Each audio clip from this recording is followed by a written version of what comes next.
శబరిమలకు ప్రవేశ ద్వారం అని కూడా చెప్పవచ్చు. ఇక్కడ రాజశేఖర మహారాజు నిర్మించిన ధర్మశాస్త్ర ఆలయం ఉంది. ఈ ఆలయానికి ఎదురుగా అయ్యప్పకు మిత్రుడైన వావర్స్వామి మసీదు ఉంది. అయ్యప్ప భక్తులు వావర్స్వామికి నమస్కరించి అక్కడ ఇచ్చే విభూతి ప్రసాదాన్ని తీసుకుంటారు.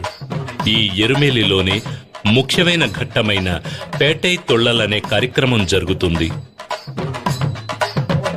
అప్పుడు భక్తులు తమ మనసులోని చెడు ఆలోచనలను తొలగించుకునే ఉద్దేశంతో నాట్యమాడతారు. పేటై తొళ్లలు ముగిసిన తర్వాత అక్కడికి వచ్చే కన్యస్వాములకు ఒక కర్ర ముక్క, ఒక నల్లని నాడా ఇవ్వబడతాయి.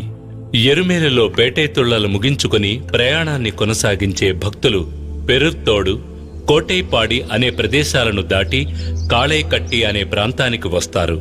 ఈ కాళైకట్టి అనే ప్రాంతమే